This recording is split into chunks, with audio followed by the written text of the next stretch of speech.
po, magkakaroon naman ng rally sa harap ng Philippine Consulate. This is something related to the Morong 43. Kilala niyo po ba sila? We also talked about that with Congressman Erin Tanyada. Let's watch this. And you see, you're not just a tutor. Going back to you, Congressman Tanyada, you're not just a tutor to Manny Pacquiao. You're not just one of the congressmen. You were also a Human Rights Committee chairman of the House of Representatives. Yes.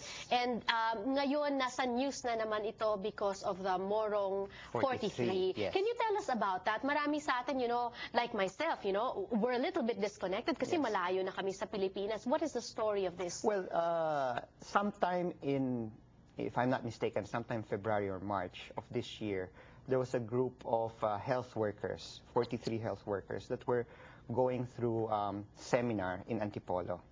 And while they were having that seminar, it was raided by the military. Okay. And the claim of the military is that these 43 are health workers of the NPA. Okay, okay. And that they had found in their possession explosives and a firearm.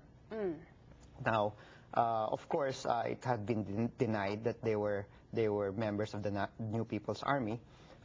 They were there to at least advance how to use indigenous materials in the furtherance of healthcare in the far-flung barangay. I'm sorry, when you say it has been denied, has it been investigated and proved that? Well, there are cases filed against them, and even before I left for Amsterdam for another meeting, Secretary Laila de Lima had submitted a confidential report to the President with regard to the case of Morong 43. Okay. As a matter of fact, the President had mentioned it in one press conference that he believed that the evidence that was collected were illegally collected.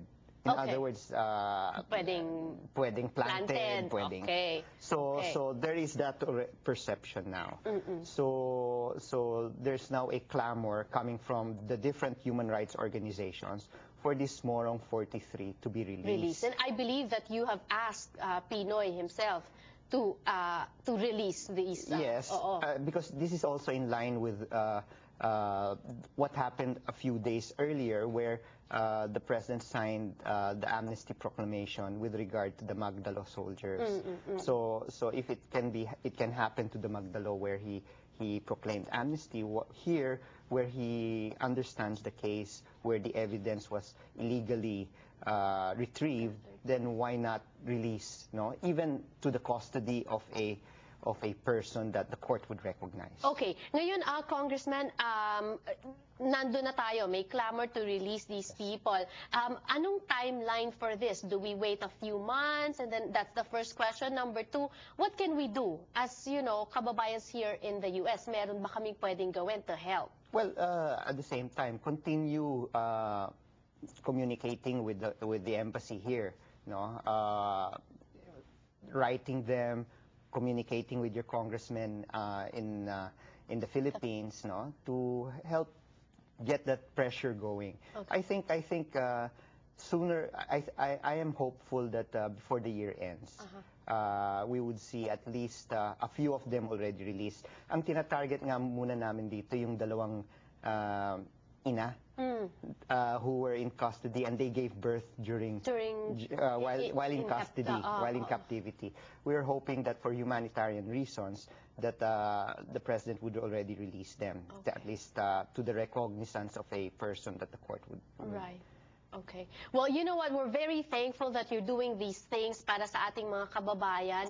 At sana po makausap ka namin ulit. Whatever it is that you decide on doing for your personal career naman or personal decisions, may God bless you as well in those decisions. Thanks, Janelle. And to our kababayans here, continue to pray for the country. There's a bright new day that has dawned, and there's so much hope. And we believe that our President will be able to deliver very well for the Philippines. Well said. More power to you, sir, and we hope to see you back. Thank you, Jen.